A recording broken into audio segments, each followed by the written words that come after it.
Assalamu Walaikum. Hello friends, how are you? Welcome back to my another video. In this video, I am going to show you how to remove text alignment in Microsoft Excel. Let's get started. At first, you have to open your Excel workbook.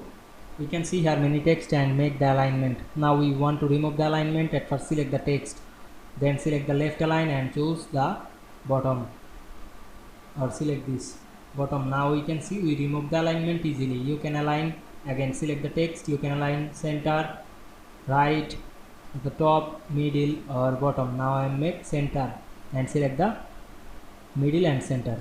Now we can see we remove or add the text alignment easily. I hope you enjoyed my video. Please like, comment, share and subscribe my channel. Thanks for watching.